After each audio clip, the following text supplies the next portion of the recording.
Good morning, children. Now let us move ahead in our history chapter number 3, Nazism and the rise of Hitler. So when Hitler he became the whole and soul leader or Führer of Germany, with his anti-democratic policies in place, Hitler was ready to start reconstructing the German economy. Now what he did? Hitler was advised on economic growth by Germany's Minister of Economics, Hjalmar Schacht. Okay, please take a note over here. The spelling is Hjalmar. So you should not pronounce it in a wrong way. It should be pronounced Hjalmar. Okay, it's a German name. So it should be done in that way itself.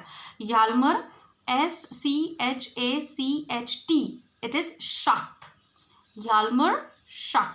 So, Hitler was advised on economic growth by Germany's Minister of Economics, Hjalmar Schacht. So, his economic advisor was Hjalmar Schacht, and he suggested Hitler where to invest, where not to invest, what to do, and how Germany's economy should grow. So, using innovative policies, Schacht was able to reduce the economic deficit by creating new trade agreements with Southeast Europe. He was able to reduce unemployment by hiring German workers to construct highways called autobahns across the length and breadth of Germany. What happened? Germany was already suffering from financial problem. At that time, this person, Hjalmar Schacht, he suggested Hitler that if we start constructing highways in Germany, all over Germany, then our German people, they will get employment and they will earn money, and out of that, Germany's economy will also get filled with money. So this was the successful thing, and the highways they called autobahns, okay, across the length and breadth of Germany. This was his idea, and because of this, they were successful to reduce the unemployment, and they hired the German workers to build the highway. The Volkswagen Beetle became a symbol of German workers' newfound prosperity, and the severe condition, unemployment spread because of the Great Depression at that time. It was all covered by Hjalmar Schacht, okay, and because of that, Volkswagen, again the spelling is Volkswagen. It's not Volkswagen, it is Volkswagen, okay. The Volkswagen Beetle became a symbol of German workers' newfound prosperity, and because of this, German workers who were somewhere in the past were unemployed now got the employment, and they were able to buy this car for their own property, okay. It became the part of the prosperity. With a trade union abolished, labor worked long hours at low pay, making the Volkswagen factory successful. And now the workers who were constructing the building the highways, they also started working in the Volkswagen factory, making it a successful, but they worked for long hours and at low wages. At soon, the German economy became the quickest among all world economies to recover the Great Depression. So Germany, who was running behind in the race to recover in the to recover the Great Depression, it came to the level, or it moved ahead from against the other countries, okay, who were trying to recover themselves from the Great Depression. Always prepared for war, Hitler increased government spending on armament production. Schacht was against this, as he felt military spending would lead to inflation.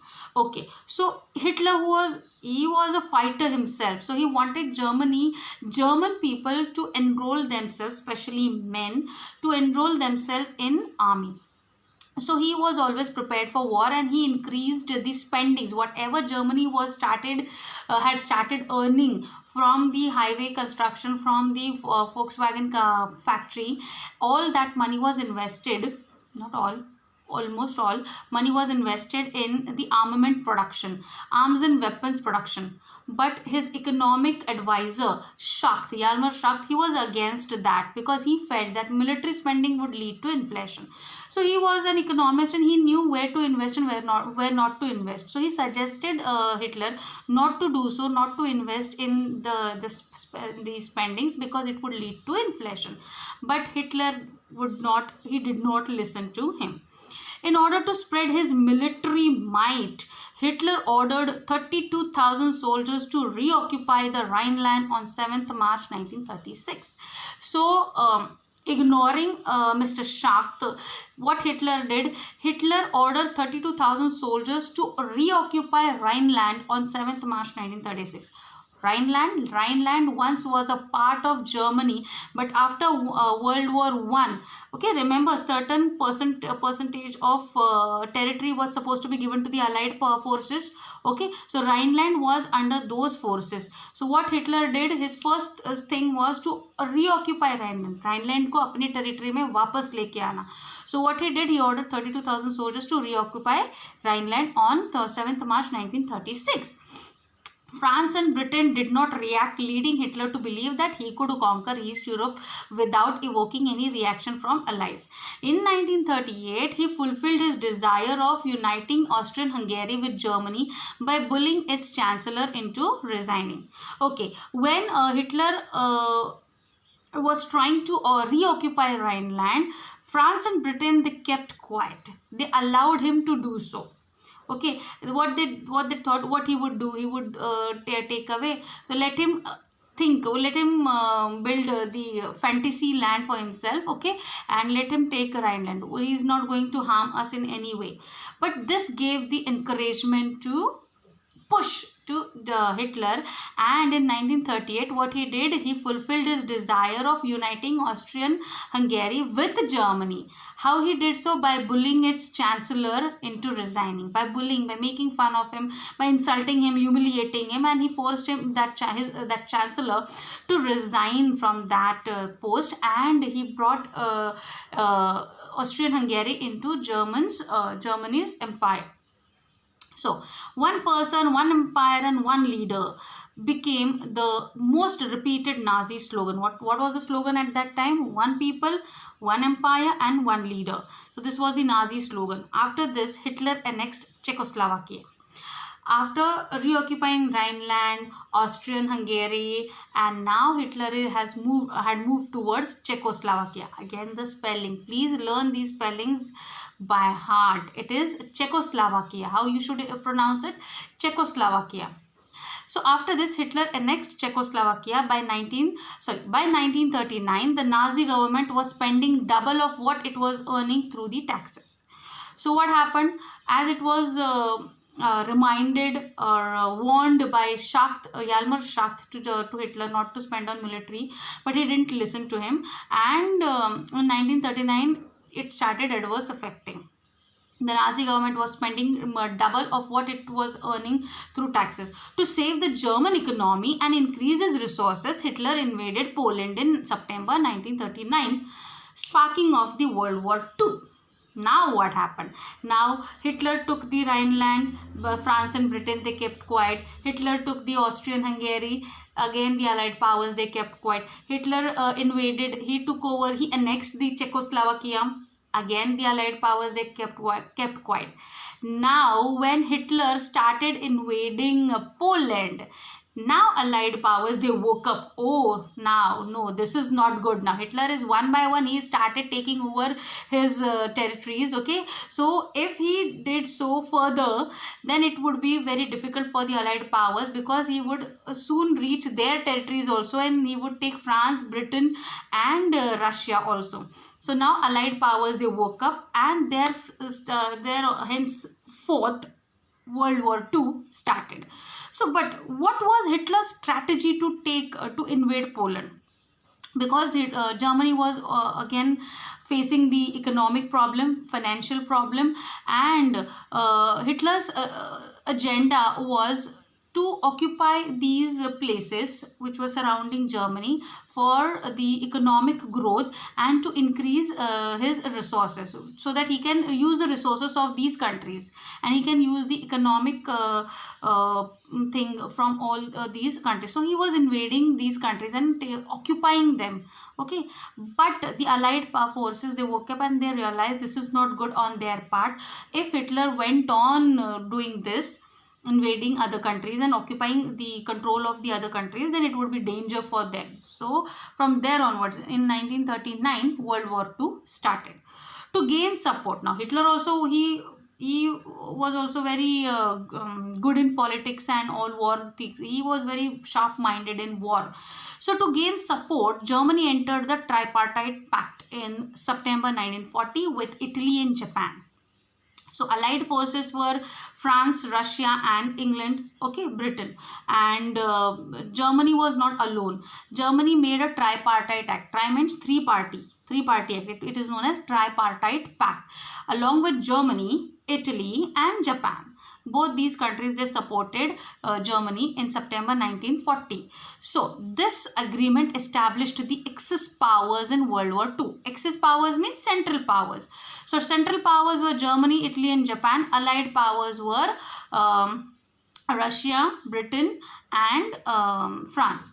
So as the war gained momentum, Hitler decided to invade the Soviet Union on 22nd of June 1941. After a defeat in the initial few years by 1945, the Soviet Red Army managed to push back the Nazis all the way back to Berlin. What happened? This was the great mistake made by Hitler, Mr. Hitler. What he did, he attacked on Russia. Russia was also equally the superpower country at that time. So Hitler made a big mistake to invade Russia. What happened? As the war gained the momentum, Hitler decided to invade Soviet Union. Soviet Union means Russia on 22nd of June 1941. After a defeat in the initial few years by 1945, the Soviet Red Army managed to push back the Nazis all the way back to Berlin. Berlin is the Nazis' capital. Germany's capital. Okay, in the initial stages, Hitler was successful to invade the certain parts of Russia, but the Red Army of Russia, it pushed German army back to Berlin. उनको वापस भेज दिया Berlin में, जाओ यहाँ पे आपका कोई काम नहीं है. So in that way Hitler he got defeated over there.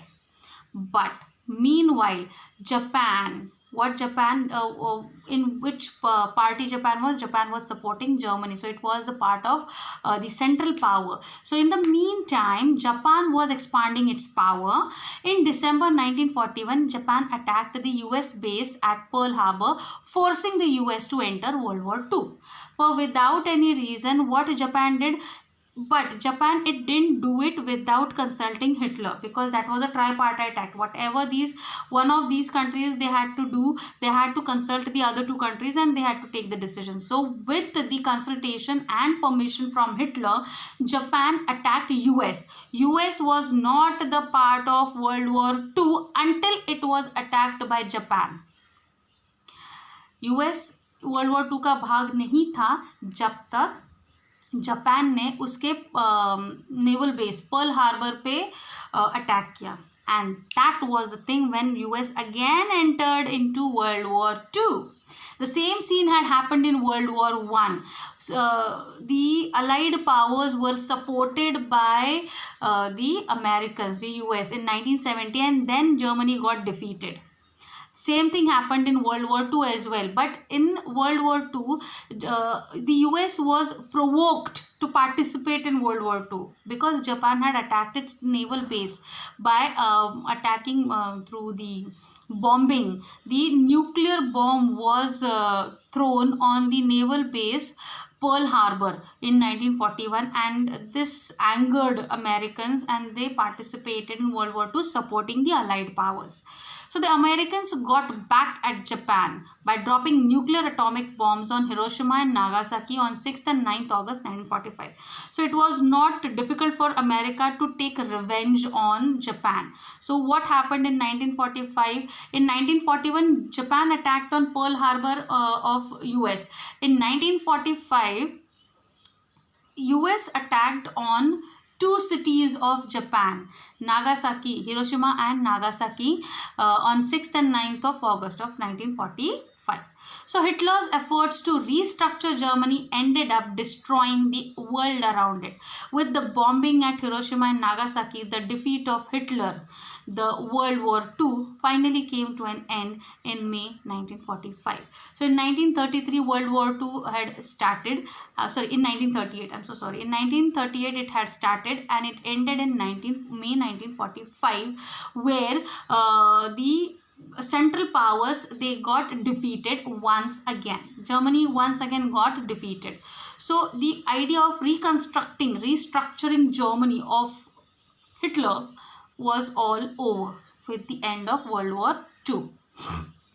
Till here we'll study in this part.